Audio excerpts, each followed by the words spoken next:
What a way to start this afternoon program with this fantastic session now, setting the stage indeed for further discussions. Now, I want to encourage all of you once again to join in and to participate in this conversation. We will be having the polls, as you've seen now when we tested it. And I want to encourage you once again to go online and to participate if you use either the hashtag Concordia23 or also you can use @Concordia Summit. We do want to hear from you, and we're going to address some of your comments and your questions during the next sessions and the next conversations that will be happening here on stage. And the question of where do you see the situation 10 years from now? Will it get worse or better? This is something that would be great to hear your thoughts online if you tag Concordia Summit accordingly. And from fighting misinformation, next on our program, we're going to go in the issue which is one of the most important ones when it comes to fighting misinformation.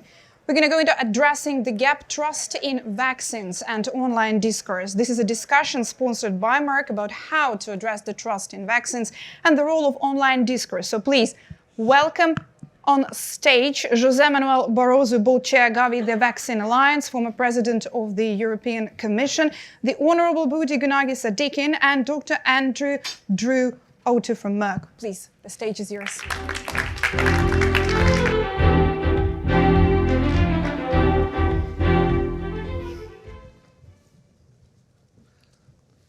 All right, fantastic. Well, good afternoon, good evening, everyone, joining from many parts around the world. My name is Drew Otoo, president of Merck Vaccines. I also represent the IFPMA Trade Association on the Gavi board. I'm here today representing a really great initiative, a partnership between MSD and Meta to address advancing health online. So the name of the initiative is Advancing Health Online. The focus is the ability to use social media, behavioral science to strengthen vaccination systems, healthcare systems, and ultimately increase vaccination rates. As many of you know, we all use social media in health-seeking behavior. In fact, according to recent estimates, about 5 billion people worldwide, just over 60% of the world's population, use social media to look for information, and this number will grow. We saw the power, both positive and negative, of social media on vaccination rates, vaccination confidence, and overall health literacy over the course of the pandemic. Unfortunately, as a result of the pandemic, we saw a 44% decline in vaccination confidence for pediatric vaccination. In 2021, MSD and Meta came together in partnership for the Advancing Health Online initiative. The goal was to bring together stakeholders from academia, stakeholders from private industry, technology, to find ways to use behavioral science and social media to have a positive impact on vaccination confidence and therefore vaccination rates. We're here today because we are about to launch a new part of that partnership where the Advancing Health Online initiative is partnering with Gavi, the Vaccine Alliance, in an effort to use the power of behavioral science and technology to increase vaccination rates and confidence in key countries such as India, Pakistan, Bangladesh, Nigeria, and Indonesia, just to name a few. It gives me the great pleasure to introduce our two panelists today, His Excellency José Manuel Barroso, Chair of the Gavi Board, the Gavi Alliance, and Honorable Minister Budi Sadikin, Minister of Health of Indonesia. Gentlemen, thank you for being here. Thank you. Okay. José Manuel, it's really great to see Gavi partnering in the Vac Social initiative. What excites you most about the potential role of social media in elevating vaccination confidence and vaccination rates? Look, first of all, Andrew, thank you very much for your introduction remarks. It's a pleasure to be with you, with such good friends of Gavi, including Minister Sadikin. I want to thank you for the great role you play in your country, but also the great contribution you gave globally with your leadership on health issues for the G20. Indonesia had a great success in leading the G20, and we know that a part of it was, in fact, because of your action. Now, regarding the commitment of Gavi to this great initiative, HAO, so Advanced Health Online, by the way, congratulations also to MSD and to Meta for launching it, is because at Gavi we are always trying to find the ways to improve and to innovate. And for us, it is clear that with the traditional ways of doing things, we are not going to reach our objectives, namely so-called zero-dose children we cannot reach. So we have to find new ways, and that's why we try to experiment and to engage, including with the private sector, on these matters. You said it, Drew, and around 4.9 billion people today use social media. By 2027, it will be around 6 billion, according to some estimates. So, of course, we have to be there, namely young people, young mothers. Just now, just before coming here, I met Prime Minister of Cabo Verde, a country that is doing, by the way, great work in vaccination. And he told me now, young people there in Cabo Verde, they look to social media more than television or any other means. So we have to be where the young people are. So that's the reason why we are embracing your initiative, and we hope that it will bring new data and new elements about for instance, vaccine hesitancy, about some behavioral changes that are possible. So we are looking for concrete, let's say, findings that can be used in our work of vaccination, all the children in the world that need vaccination. Fantastic. Minister Budi, in your point of view, from a country level, what do you think governments can do using social media and technology to support overall established healthcare programs as well as national immunization programs? Yeah, first I have to thank Pak Jose because Gavi contributed more than 100 million doses of vaccine, COVID-19 vaccine for Indonesia during the pandemic. And we successfully delivered it to the arms of Indonesians.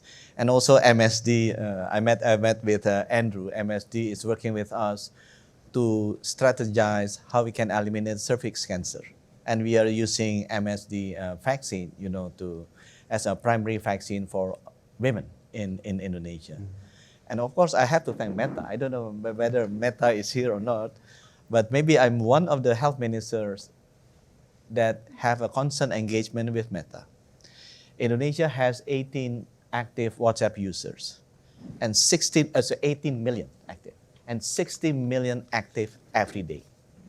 We have around 16 million active Facebook users and 8 million Facebook active users every day. We have around 14 million Instagram users and 7 million active every day. And Indonesia very clear. When you ask women, are you using Instagram or Facebook? And she gave an answer.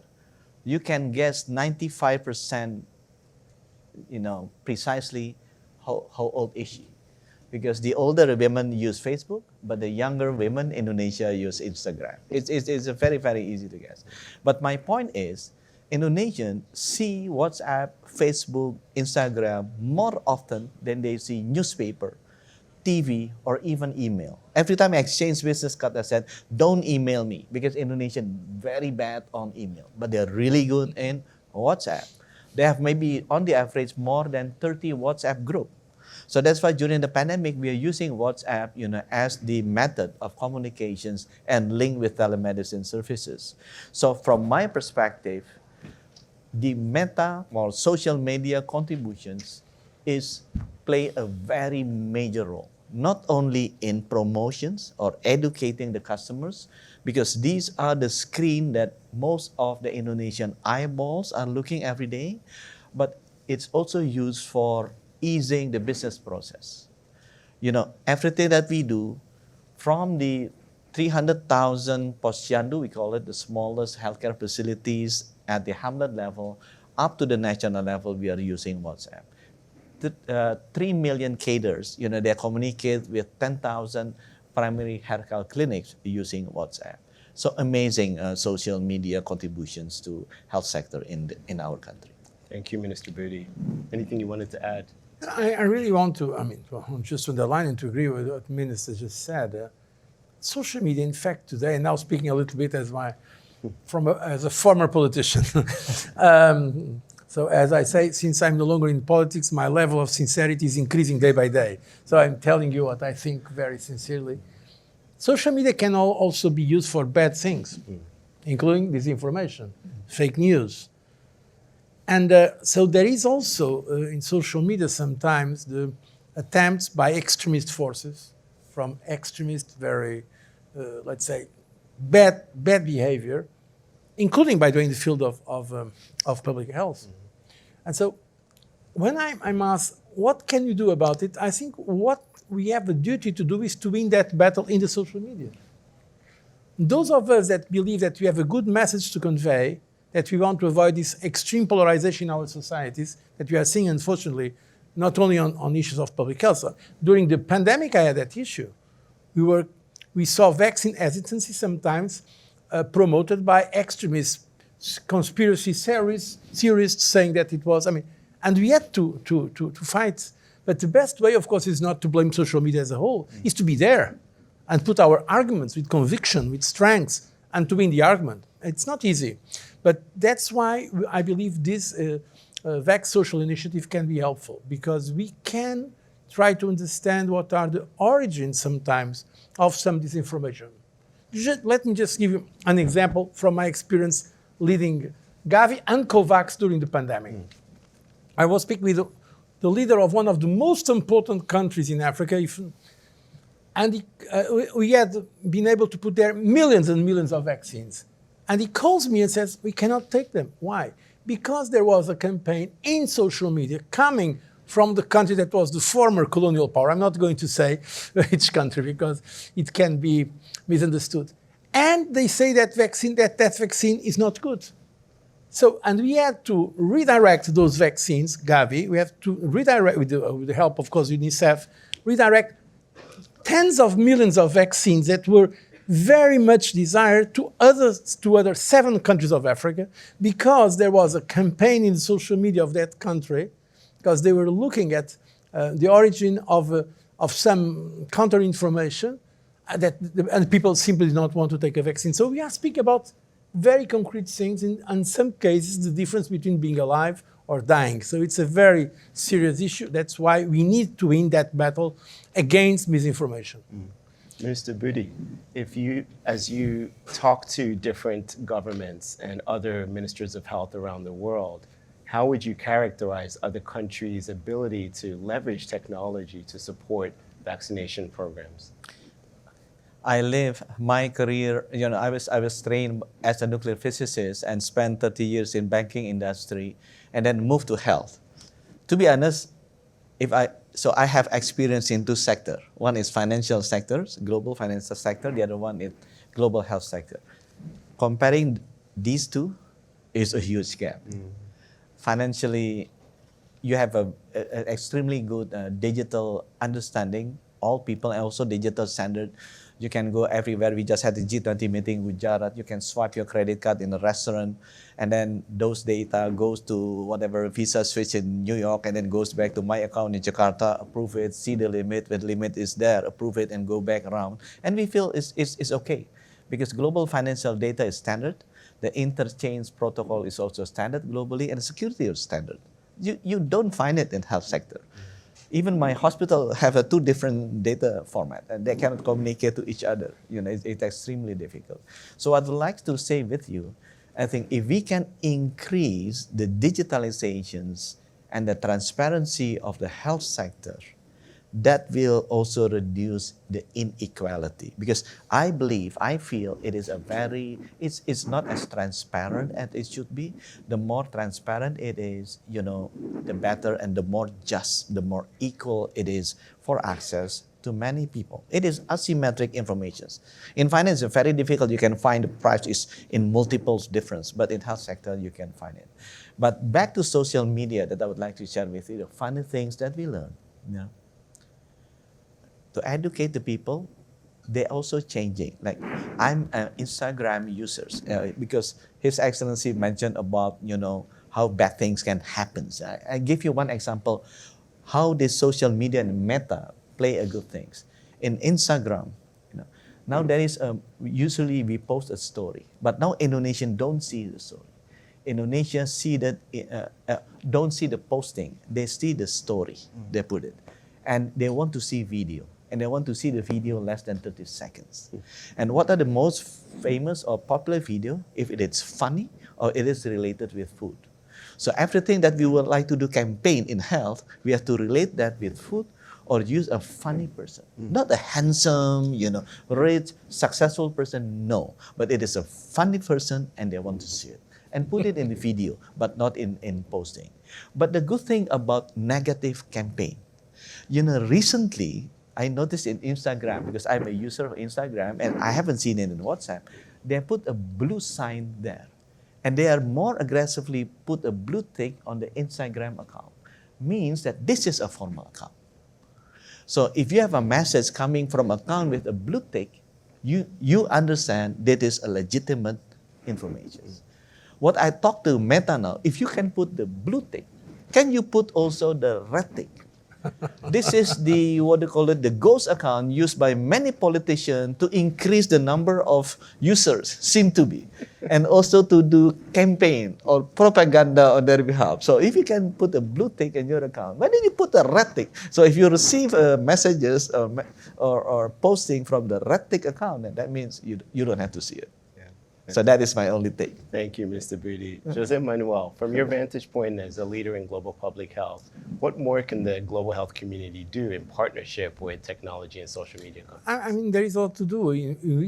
We have to understand what happened. The reality is that there are many studies of vaccine hesitancy, but frankly, I have not yet been fully convinced. We don't know very well why. We have to understand behavior. That's why we have to have the best science. That's why your initiative is so important, this Vax Social. So to try to understand what drives some behavior. So it's a matter of sociology, but applied sociology. What are the right incentives and what are the wrong incentives? As you spoke about finance, what are the right and the wrong incentives that can in fact help direct behavior for, in this case, a higher uptake of vaccine and immunization, but also generally for public health. What can you do to provide information to the mothers? I say mothers because in most cases, at least for vaccination, more women than men that take the initiative, to be frank, but also in general. And what we can see also in terms of cost benefit of the health system, cost benefit, because some actions, in fact, afterwards, some actions justify much more than others, health coverage and some measures of public health. So there is a lot to do in terms of the empirical data and how to use afterwards all these developments that the minister so well explained, all the technological developments that are now under development. And I believe we have to do it. And by the way, that's why we at Gavi are so delighted to partner with the private sector, also to try to get a better understanding of human behavior in this particular area. But as Minister said, there is a lot to do in this field when we compare with other fields of human activity. Minister Budi, José Manuel, thank you very much for this great discussion, for your insights. For the Gavi Alliance, thank you for your commitment to work with AHO, and we look forward to seeing the impact it can have at the country level on vaccination rates and vaccination confidence. Thank you very much. Thank you. Thank you, Andrew.